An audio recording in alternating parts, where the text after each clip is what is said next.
Te presentamos a Peter Kelly. Peter Kelly tiene una licenciatura en Filosofía y Lenguaje y una maestría en Filosofía por la Universidad de York, Inglaterra. Tiene estudios, diplomas y certificados en Lingüística Aplicada y Educación por el British Council, el Instituto Anglo-Mexicano de Cultura, el Centro Universitario Villanueva y la Universidad de Carolina del Norte. Actualmente, él es consultor académico para escuelas y universidades en México y un formador de profesores a nivel nacional. Tiene más de 35 años de experiencia como profesor en primaria, secundaria, bachillerato y universidad, enseñando literatura inglesa, historia, escritura creativa, inglés como lengua extranjera, filosofía, teoría del conocimiento y pensamiento crítico y creativo. Ha impartido conferencias, cursos y talleres sobre temas como lingüística, formación de profesores, enseñanza del inglés como lengua extranjera, programas de desarrollo profesional, entre otros. Es autor y coautor de 7 libros de texto de enseñanza del idioma inglés para escuelas secundarias y editor del programa Self-English de Grupo Educare. Démosle la bienvenida a Peter Kelly.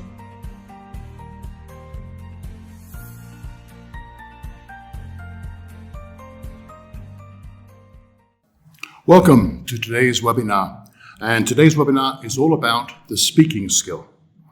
I don't know about you, but in my experience, I consider the speaking skill to be one of the most important skills, and probably in most cases, the skill that students want to develop.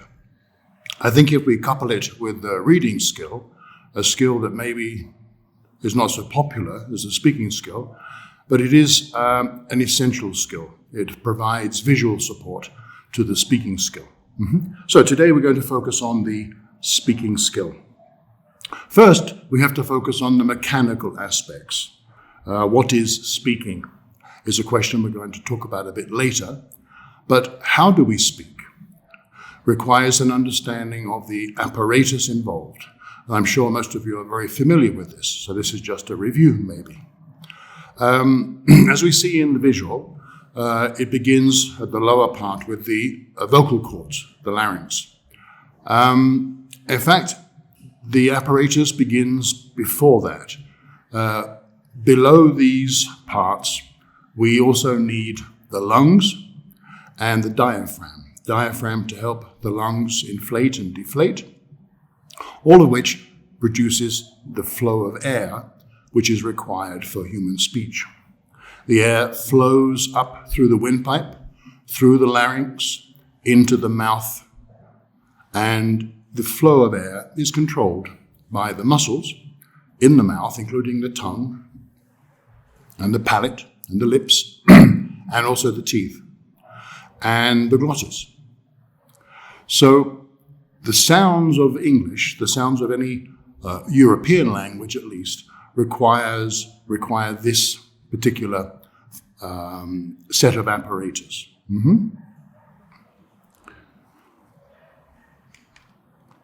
To understand the speaking skill, we have to understand phonetics. In fact, there are 4 types of phonetics. The first is called Articulatory Phonetics, and this is the actual production of the sound of the language, the production of the phonemes, for example. Here, the lungs, full of air, release the air into the mouth, and out of the mouth come the sounds of the language.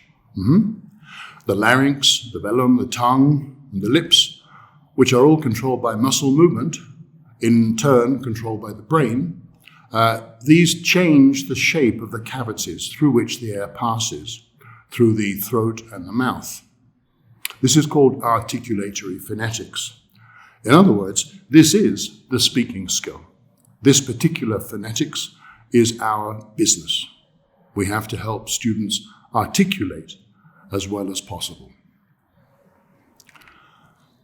There are 2 main categories in which articulatory phonetics divides the speech sounds.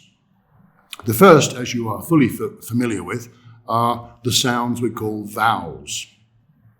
And the second group, the bigger group, are the sounds we call consonants. But an interesting thing is how these sounds are produced. The vowels themselves are produced by the flow of air coming out through the mouth, and we do not in any way restrict or block that flow of air. What we do is we change the shape of the chamber in the mouth using our tongue and maybe our lips a little bit, just to alter the shape of the chamber to give us the different vowel sounds, A, E, I, O, U. If you say those aloud to yourself, you can probably feel slight movement within the mouth, which is required for producing the differentiations. The second group is the consonants, and here it's different because the flow of air is either restricted or blocked by the various apparatus within the mouth.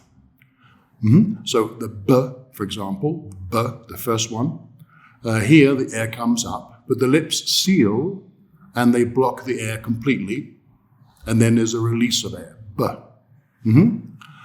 This is, in a technical sense, called a bilabial plosive.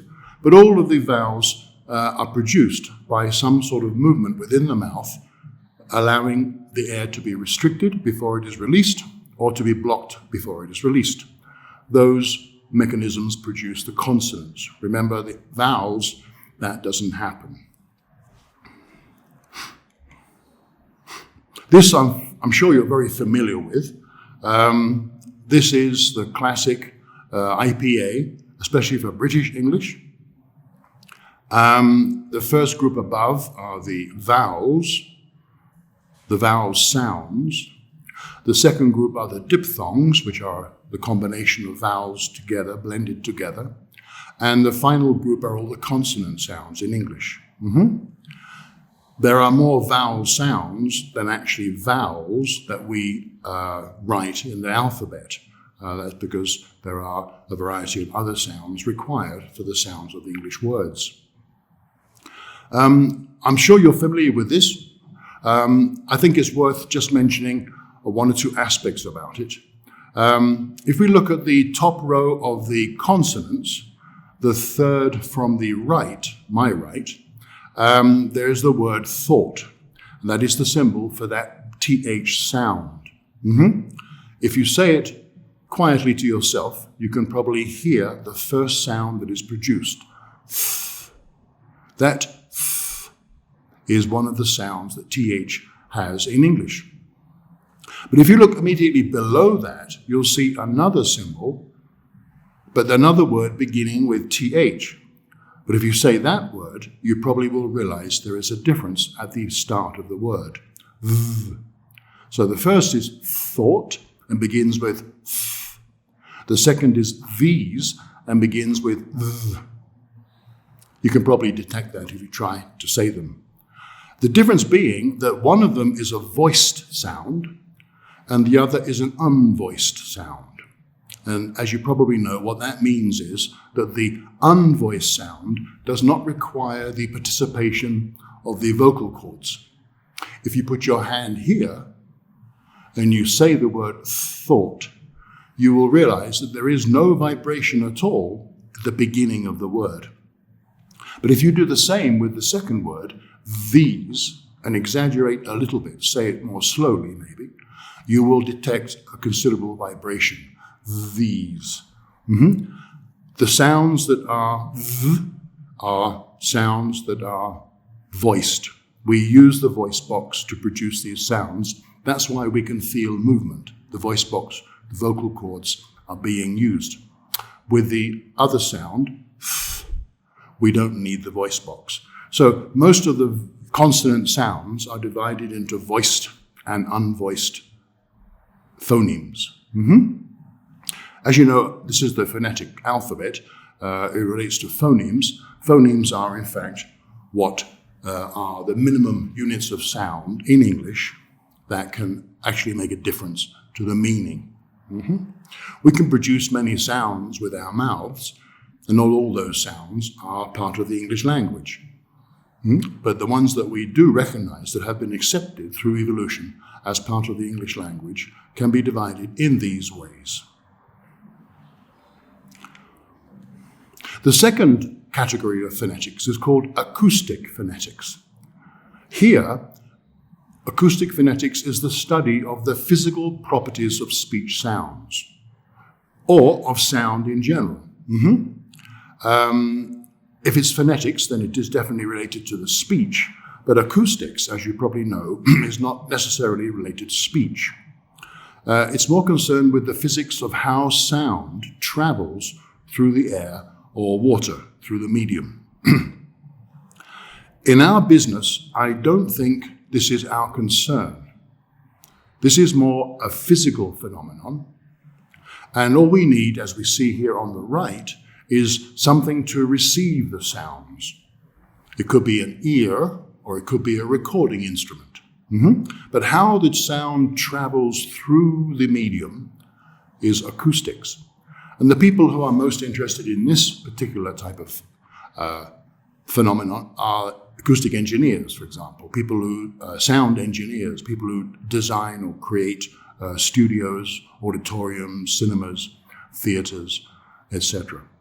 From our language teaching point of view, there's nothing we can really do here apart from maybe raise our voice or lower our voice or modulate our voice to affect this. This is not really something to do with language teaching. The third type of phonetics is called auditory phonetics. And this is the process of receiving the sounds, perceiving them through the ear, and sending those via nerves to the brain. Auditory phonetics studies the way the human ear and the brain perceive the speech sounds, the perception of those sounds. The pinna, the large part of the ear which is outside, this collects the sound. And the sound waves, because they are waves, which means basically it's just air in movement in the form of waves. These waves of air enter the auditory canal and affect the tympanic membrane, the eardrum. That membrane moves and creates pressure on the inner ear, the liquids within the inner ear and in the cochlea. And those pressures, fluctuations in pressures, are sent via the nervous system to the brain. And the brain receives and perceives those as speech sounds. Now, this is auditory phonetics, the phonetics that concerns the listening, rather the hearing. And again, I do not believe this is really our business. If there is a defect within the ear of a student, then they will have problems in receiving these sounds. In the extreme example is that they're a little bit deaf. The only thing we could do is to move them to the front of the classroom, maybe. But beyond that, any problems in this area would require probable medical attention. Some doctor would have to check, ear, nose, and throat doctor maybe, to see what's going on in these parts of the body.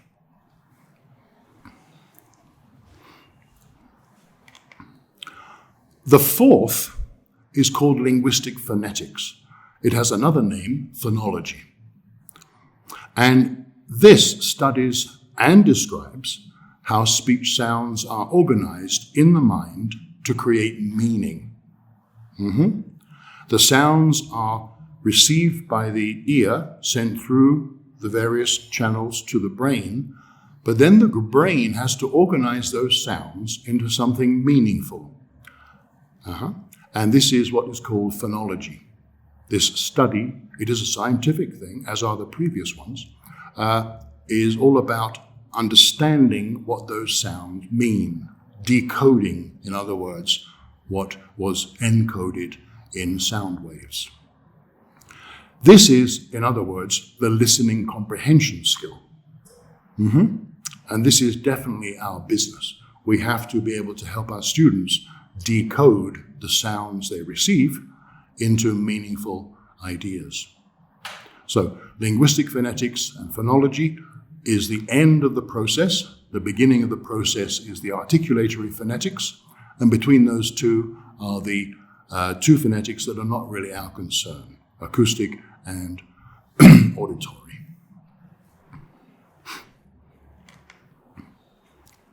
I'm going to give an example.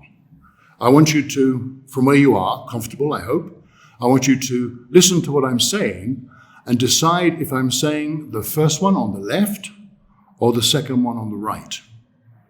I will say it twice, I will repeat it, and I want you to think which one you heard. Ready? Here we go. A great ape. I will continue. A great ape. Are you confused? Did you work out which one I said? If not, you had a problem that is part of linguistic phonetics. Your brain couldn't work out what I said. I will repeat it for those who want to try again. A great ape. In all three cases, I said the second one, a great ape. I didn't say a grey tape. Slowed down like that, it's more obvious. But there's another way to make these things obvious. It's through context. Context is essential in our business. For our students to learn, they need contextualized learning. If I say to you, yesterday I went to the zoo and I saw a great ape, you would have much less problem in understanding which one. Or, yesterday I went to Home Depot and I bought a great ape. You would also understand what I'm saying. Context helps a lot. It's essential. Let's try another one. I'm going to say one of them, and I want you to decide again which one you think I said. I'm going to say the same one 3 times. Here we go.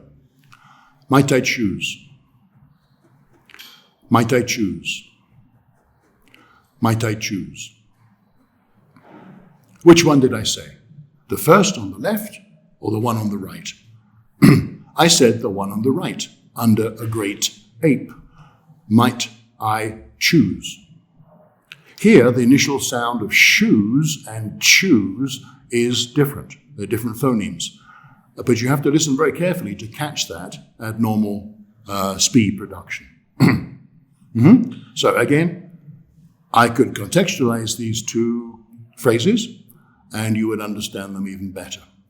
But on their own, without a context, the challenge is for the brain to interpret the sounds, decode them, and identify what they mean.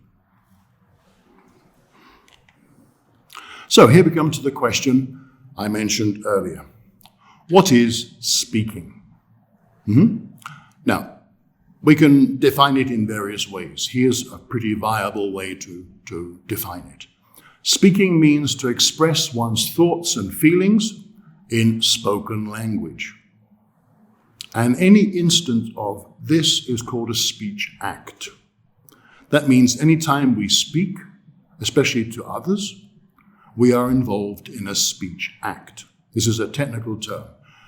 Loosely speaking, we can call these conversations.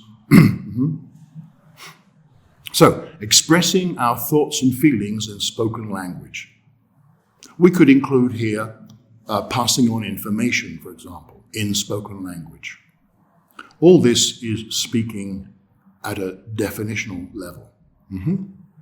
But if we analyze all those speech acts, something interesting comes out. The nature of each speech act varies considerably. No two speech acts are the same.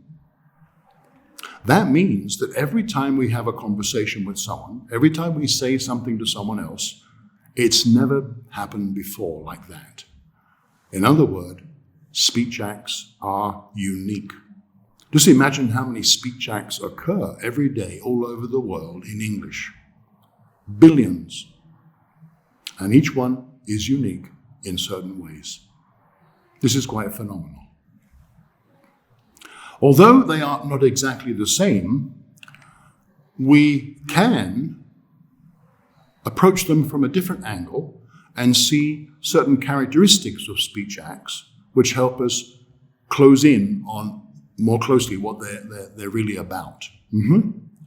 Each speech act is original, unique, because it has 4 characteristics. First, we have to consider who are speaking, then about what, then why, and then where, and we could include when. So these 4 or 5 characteristics create together the uniqueness of each speech act. However, speech acts are usually spontaneous. We don't normally prepare a conversation. They are open-ended. They don't have to stop anywhere. And they are dynamic. They can change. People speaking to friends or family can change the topic in the middle of a sentence. So that's very dynamic. However, given that they are spontaneous, open-ended, and dynamic, that doesn't mean they are totally unpredictable. We can, when we think about each individual speech act, we can predict fairly well what will be said and what won't be said. Here we have an example to demonstrate what I mean. Here we have an example speech act, which includes a who, a passerby, and one lost tourist. What are they talking about? Well, that one of them is asking for directions. Why the tourist needs more money, more cash. And where are they in any city street? This is a hypothetical situation, although it does occur, obviously, many times. The tourist begins the speech act, begins the conversation by asking, could you tell me how to get to the nearest ATM, please? Now, from that, we can predict fairly well what we might hear in that speech act, in that conversation, and what we probably would not hear, and what we would definitely not hear. Here we have 8 examples of phrases or sentences, and I want you to decide which you think are possibly included in the rest of the conversation, which may be, and which no way. Let's begin with turn left. I think you all agree that that would be something that could be said somewhere in that speech act. What about you're lovely? Maybe if you're lucky, that might occur at some time, I don't know, but the probability is low. That would probably not be said in this particular speech act, unless you're very lucky and lovely. It's crunchy. I do not think this would ever be said in such a speech act as this. I think you would agree. Walk 2 blocks. Here, I think we can agree that that could be said. It depends where the ATM is, obviously, but that could be expected in a conversation of this type. As you see, we're predicting based on the context, based on the characteristics of this particular speech act, we can predict fairly well what could be said and what would not be said and what may be said depending. What about opposite? Yes, that could be said. The ATM could be opposite something. Say cheese. I don't think this would be said unless before the person had said, you're lovely, and then maybe a photo would be added on to that, but very doubtful. I feel sick. This, I doubt very much would ever occur in this type of speech act. I think you would agree. And finally, my pleasure. Yes, this would be predictable for this particular, because someone is asking for a favor and they're strangers, and at the end of the conversation, someone probably says, my pleasure. The tourist, I imagine. So, as we can see here, the nature of speech acts is up to a point random, a little chaotic, but not totally unpredictable. So one of the challenges we have is to help students understand what to say in the various speech acts that we are giving them as practice.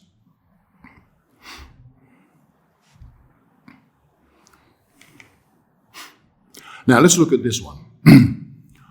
What do native English speakers do when speaking well? And I emphasize the well, because not all native speakers speak well. I think we can claim that as a fact. It depends on many factors, but some people speak much better than others, even in casual circumstances. Some people have problems in this area, even though they're native speakers. This is what they do. When native speakers speak well, these things are characteristic of that good speech, good speaking. We use appropriate functions, exponents, and register. As you know, functions mean what we do with language. We can use language to invite people. We can use language to complain. We can use language to offer help. We can use language to ask for the time. We can use language to interrupt politely. There are a variety of functions. There are thousands of them. And in fact, every time we speak, we're doing something like that with language. What am I doing now with language? I'm explaining. That's the function. Each function has a set of phrases or words that can be used, and they vary according to their formality or their register. So, for example, if I want to use the function of apologizing, then I have various exponents at hand. I can say simply sorry, or I can say, oh, I am sorry, or I can say, oh, do beg your pardon. And they vary from informal up to very formal. Those are the changes in register. And all functions have this list of exponents, 3 or 4 or 5, sometimes more, exponents per function, and each register is according to the situation, whether we are speaking formally, informally, or colloquially, etc. We also use connected speech. This is a very important concept. We're going to look at it in a minute in more detail, but I'll leave it until then. Naturally, good speakers and native speakers, we select the grammar structures and we select the vocabulary that is both accurate and appropriate for the context, for the topic. We also use comprehension strategies like rephrasing or emphasizing to help the listener understand. That's part of good speaking. We don't assume they necessarily have understood. We watch their gestures, their facial expressions, what they say, and if we identify that there is some misunderstanding, then we would use emphasis or maybe rephrasing to help them. And coupled with that, we use ourselves appropriate gestures or body language to support the things we are saying. So these are sort of 6 characteristics of good speaking. And I think we should understand from this that this is where we want our students to get to. We want our students to approach this speaking well as best as possible. And that means that they have to sort of learn these things, understand these things, and when they're speaking, apply these things. Okay, as I said a little bit earlier, we're going to look at connected speech in more detail, number 2. So let's now have a look at that. Connected speech is a very important concept in our business. It refers to what can be called natural speaking. Natural speaking in conversational contexts. How we speak when we speak to family and friends. It is not the speech of speeches, and it is not the speech of reading aloud. Those are not examples of connected speech. Connected speech is conversational more than anything. It has various factors which you have to consider, and all these factors have to be included in what we teach our students to achieve. When they want to speak naturally, they have to include these aspects of their speaking, in their speaking. The first one is the obvious one of contractions. When we are speaking naturally with friends and family, even with strangers sometimes, we use contractions more than not. Contraction like isn't, haven't, and don't. These I don't think cause any problem for us. Stress is another characteristic of connected speech. Now, not everybody is clear about what stress means sometimes. It obviously has other meanings, and they are nothing to do with the stress involved in linguistics. Here, stress refers to volume, literally how loud or how not loud a syllable or a word is said. And we have 3 types of stress here that we can look at. The first is syllable stress. Within words of more than one syllable, one of these syllables will have a main stress, which means it's the loudest syllable when spoken. Other syllables may have secondary stress, which means they are spoken loudly too, but not as loudly as the main stress and much more loudly than the non-stressed parts. For example, we have record and record. I can say that in reverse. We have record and record. The thing you buy is a record, and the thing you do is to record. We don't buy a record. Yeah? So the stressed syllable changes the meaning of the word. One is a noun and one is a verb. Uninteresting, here we have a longer word with several syllables, but in this case, the stressed syllable is in, uninteresting. We don't say uninteresting, and we don't say uninteresting. We say uninteresting. So this is syllable stress. Certain words with two or more syllables, we have to know and we have to help our students understand that the stress must be correct, because if not, you can literally change the meaning of what you're saying. Then we have phrase stress, which means in a short phrase, one of the words will have the main stress. Some other words within the phrase may have secondary stress, but one of them in natural speech, where we are stressing normally, not in an unusual way to make an emphasis of something else. For example, we talk about the takeoff. That is a noun, the takeoff. But the verb is to take off. So the plane took off would be the natural stress. Off would be stressed. In the second example, a slice of cake. A slice of cake. Cake would be naturally stressed. We could, for example, change the stress in this particular example and say a slice of cake. That would mean that we know what we're talking about, cake. The question is how much. And we talk about a slice of cake rather than the whole cake. So changing the stress changes the message. Then we have sentence stress. Words within a sentence are stressed to convey meaning. Here we have a good example where we have two identical sentences to read, but we can stress them in different ways. I'm going to say both, first the left one, then the right one, and I want you to think about what is the difference in the meaning? What am I expressing in each case? So here goes with the first one. She did it, didn't she? Again, she did it, didn't she? And now the second one. She did it, didn't she? She did it, didn't she? You probably detected an important difference. In the first case, she did it, didn't she? She did it, didn't she? I'm doubting something.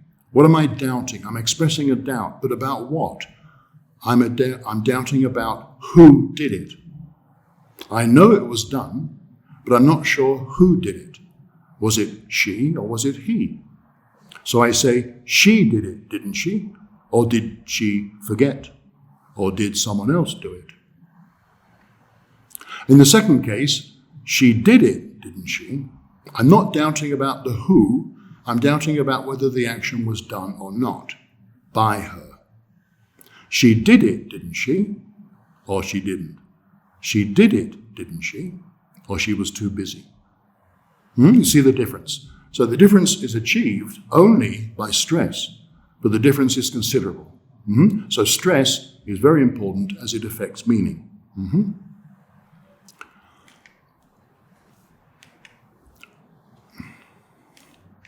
The next slide we're going to look at is all about two more aspects of connected speech. One is intonation. It goes with stress, but they are different things. We often talk about stress and intonation as if they were one unit, but they're not. They're quite different. Intonation has nothing to do with the volume of what we say, the loudness. It has to do with the musical tonality of what we say. Because it's the sound of language, we do actually borrow terminology from music. We talk about the tone or the pitch, which are musical terms. And the tone or the pitch of what we say can rise, can be maintained at the same level, or can fall. But, as with stress, changes in this change the meaning. For example, someone comes to my house a guest, they sit down, and I'm being a good host, I offer something to drink. So I say to my guest, would you like coffee, tea, or soda? Notice how the intonation goes. Would you like coffee, tea, or soda? The intonation falls at the end. The person should understand I'm offering only 3 options. And they would say either no thank you or I would have tea. But they wouldn't ask for a glass of milk or a glass of whiskey, because that's not included in what I'm offering. Because I'm saying, would you like coffee, tea, or soda? I'm closing the list. Closing it is not open. And they would have to choose from those particular 3 options. However, I could say to the same person, would you like coffee, tea, soda? Notice the difference. Coffee, tea, soda. The intonation rises at the end. And the message is, or something else. And the person could quite validly say, oh, could I have a glass of milk? And I would say yes. I'd be surprised, but I would say yes. How does that person know that I'm offering not just those 3 options? Because of the difference in intonation. Intonation changes the message. Very important. Now, weak forms. These are another characteristic of connected speech. But first we have to talk about something that's a little complicated, a little technical, which is that English and Spanish are different in many ways. Although we are cognate languages, we do have some notable and important differences. One of them is that English and Spanish difference in the way what we produce speaking is timed. Spanish is a stress-timed language. Now what that means is that how long it takes to say something depends on how many syllables you have to produce. There may be 2 syllables, there may be 10 syllables. And when you're speaking in Spanish, you will take longer to say something that involves 10 syllables than involves 2 syllables. Because all the syllables in Spanish have a similar value. They have to be articulated.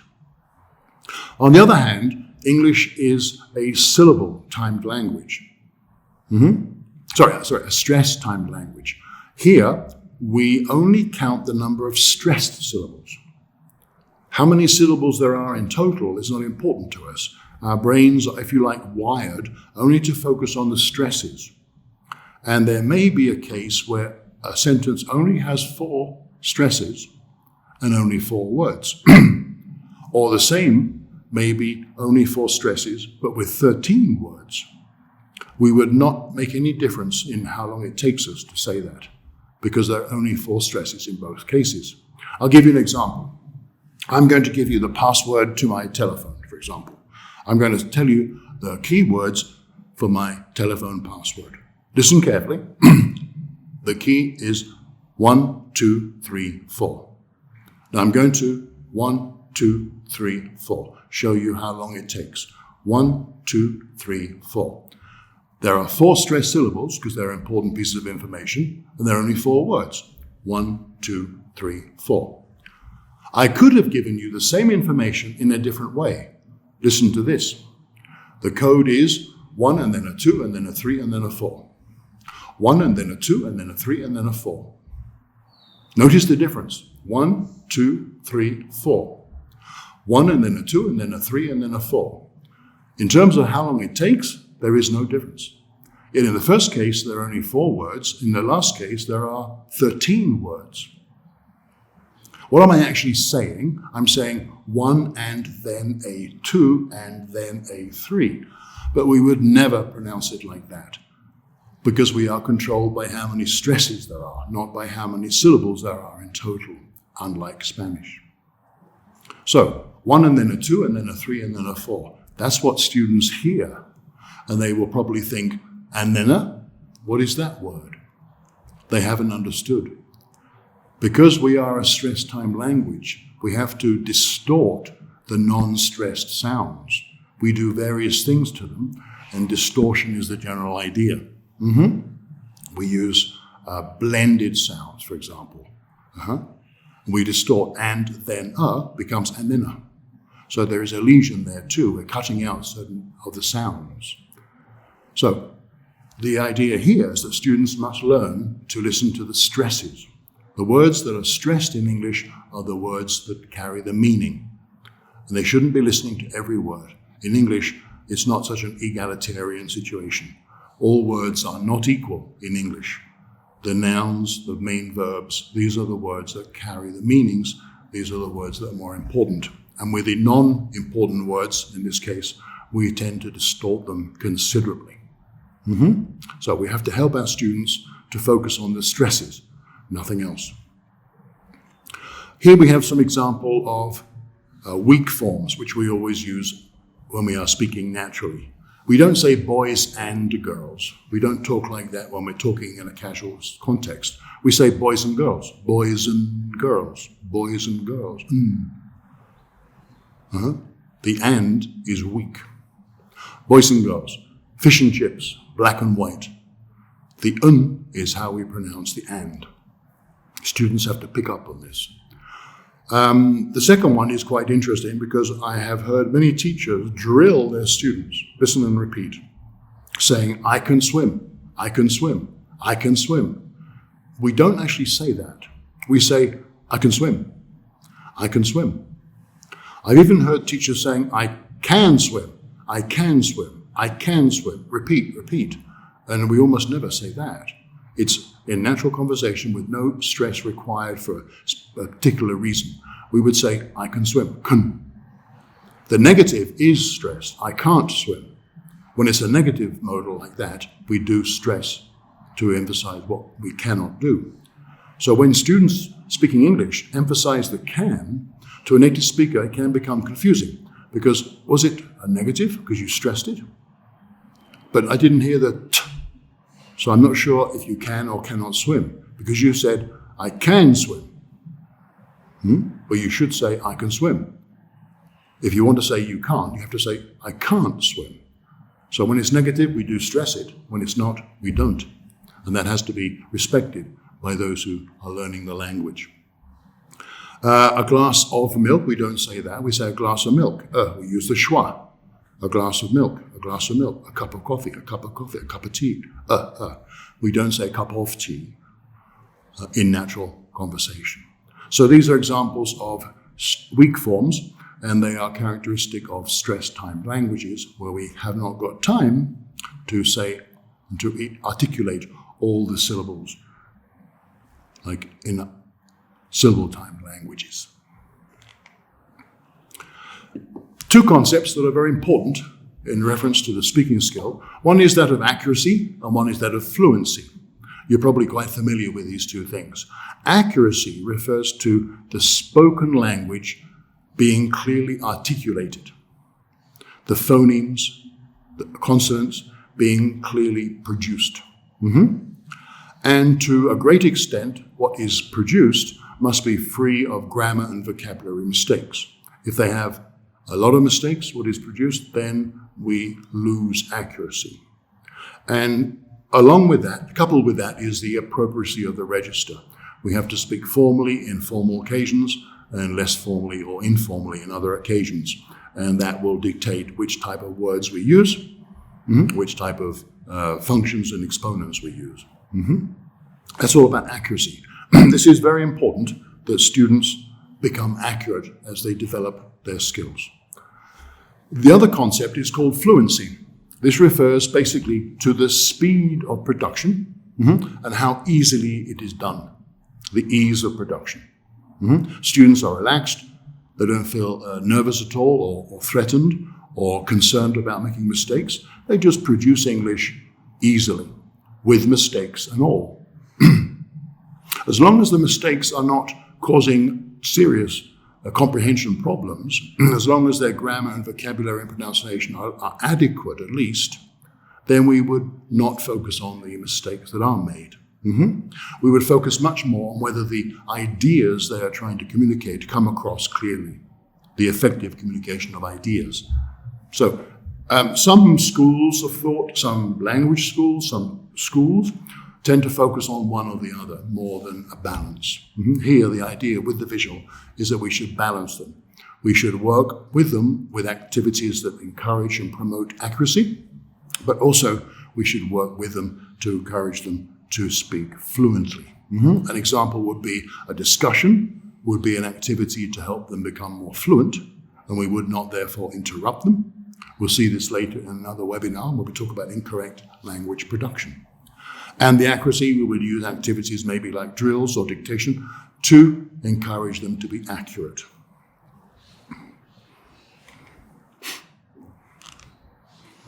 Now, here are some ideas, some practical issues. I want you to think about the environment that the students are in. If we want to develop the speaking skill, especially fluency, we should create a risk-free environment which helps students overcome their natural fears or concerns about making mistakes. Fear or concern is a considerable obstacle in success.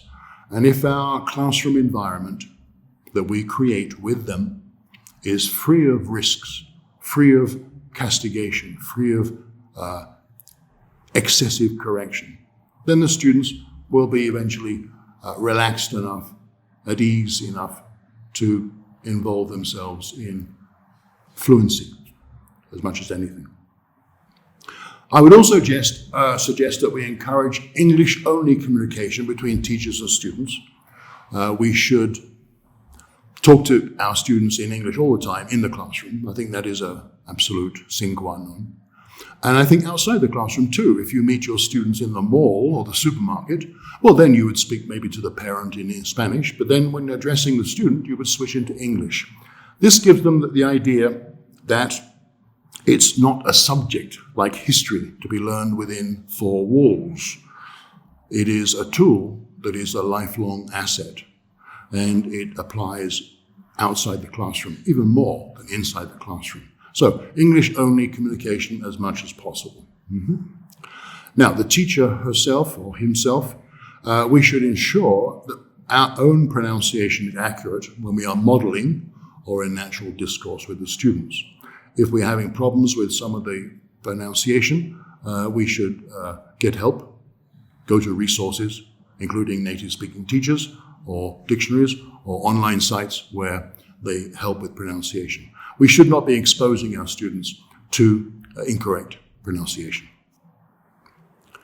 And as a teacher, we have to be very aware of what we've just seen, connected speech, and how important that is for both us and them.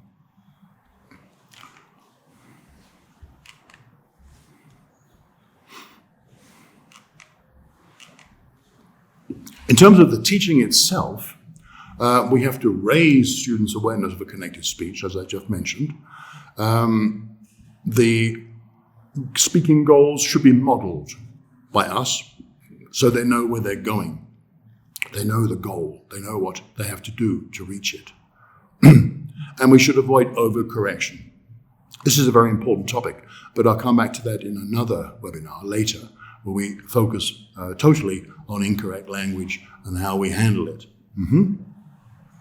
We should give students lots of vocabulary. They can't use the grammar structures unless they have words, and they need words to be able to use the grammar. So if you want them to understand grammar, you have to give them the words that they can use the grammar with. So we should expose them and ask them to learn lots of vocabulary. We saw that in the first webinar on Lexis. We should develop the skills of reading and writing, because coupled with the speaking skill, as is a visual support, the speaking does improve. If you just teach speaking skills and nothing else, there is much less progress than if you combine it with teaching the skills of reading and writing. The visual support is essential. We should encourage pair work and group work. Pair work and group work, there is sometimes resistance from teachers in putting students into pairs or groups to work, especially with the larger classes. Here, behind this, is usually a concern that they would lose control if all the students are independent of the teacher. And more importantly, they would hear Spanish. The students would fall back into speaking Spanish if they're in pairs or teams. or groups. This is something that happens, we have to admit. But I don't think the solution is to take away these opportunities. I think we have to give them the opportunities to speak in English as much as we can. And pairs and groups really do give them opportunities. The fact that they speak in Spanish is another issue that has to be solved in another way. I don't think the solution is to remove the opportunity. I think the solution is to talk to the students, encourage English, etc., etc. Activities such as role plays, oral compositions, discussions, problem solving, these should be included regularly to help fluency development. And of course, we should be modeling and maybe using contextualized drills for accuracy development. We're going to look at drills in another module.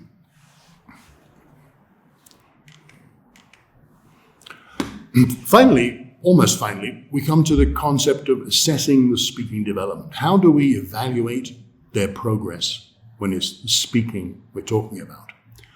When we have, for example, reading comprehension, when we have writing and listening, we probably have physical, tangible evidence of improvement or not improvement. Most of us have a report card we have to fill in every month or something, and there are columns in the report card. And it would be like participation, reading, writing, tests, etc. And probably there is a column for speaking.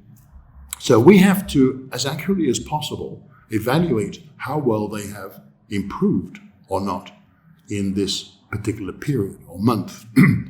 But we have no tangible physical evidence like we do with readings, or we do with written tests, or with essays. We have the physical thing here, and we can show them, and whoever else is interested, in improvement or non-improvement. But with the speaking, we don't have that.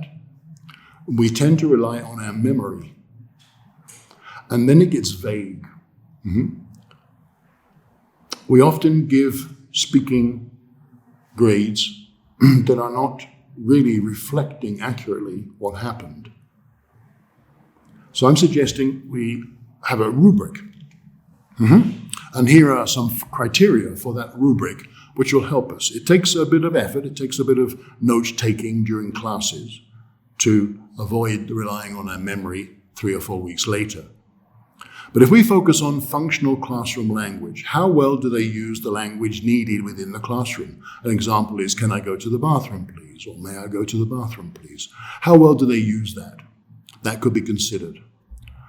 Fluency, how fluently do they speak and how accurately do they speak in general? Some students speak very slowly, but what they say is always accurate or nearly always accurate. That's because they're thinking so much and pausing. And that's not so good, because that's not what we do in natural speech. The use of new language. We're teaching new language structures, new words. How often do they use those in the classroom during the month?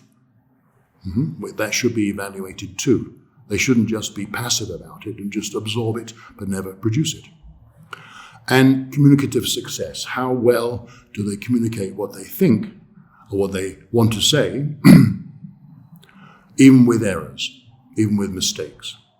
So these are sort of 5 criteria we can include in a sort of brief, easy to classify rubric to help us be more fair, more just in our assessment of their speaking development in a more valid way. One good thing to add is a self-assessment chart. We all know, I think, that students' involvement in their own grades, sort of helping to decide or establish their own grades, is a very good thing. We can use this too. If we have a sort of rubric like this with clear criteria, we can ask them to self-evaluate at the end of the month, and we can use that information into our decision. We can incorporate it in our decision. We don't have to agree with them. We could discuss it with them as long as the final grade is valid and clear to everybody. And finally, I want to talk about the importance of developing the speaking skill in the EFL classroom.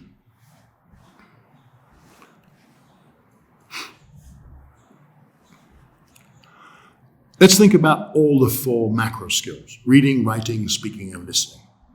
They all have to be developed. But there's a huge difference between the speaking skill and the other skills in this sense. In a classroom, it is quite feasible, quite practical, quite normal to have all the students reading something simultaneously from a textbook, say. They're all reading. You give them all 5 or 6 minutes to do the reading activity. So all of the students, between 2 and 50, I don't know, are reading simultaneously. They're developing their reading skill at the same time. The same applies to the listening skill. You have them all listening to the CD or the video, and simultaneously they're all listening and developing their listening skills. The same with the writing skill. You can ask all of them to write a paragraph or a story or a poem or an essay.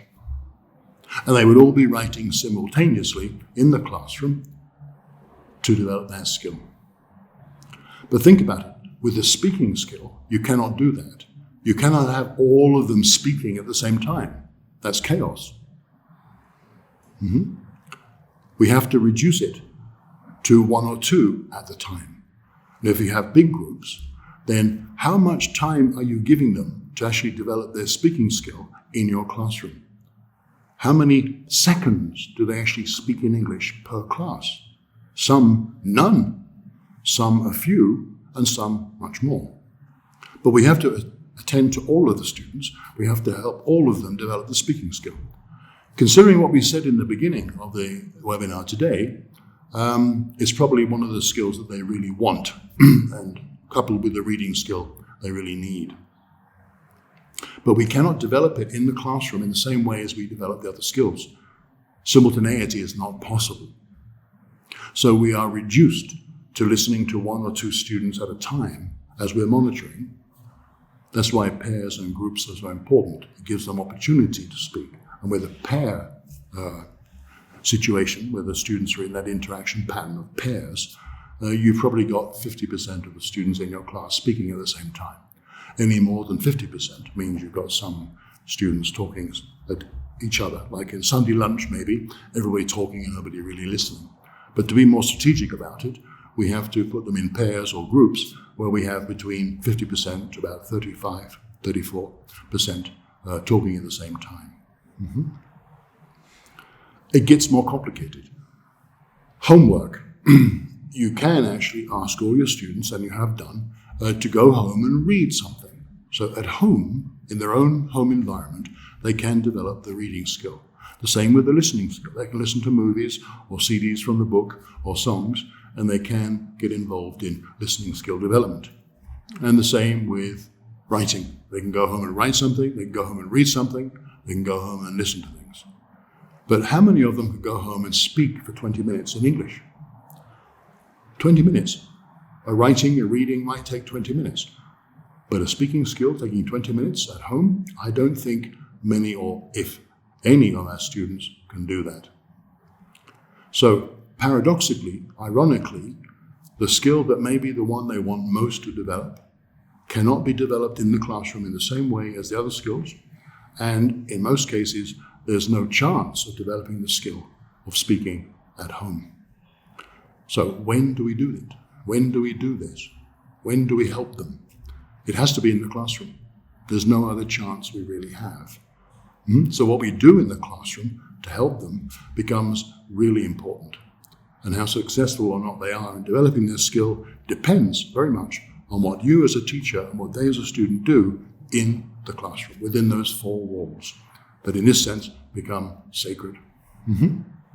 So, to terminate, I'm suggesting we really become aware of these issues and do all we can to help our students improve their speaking skills, taking into account all we have seen today.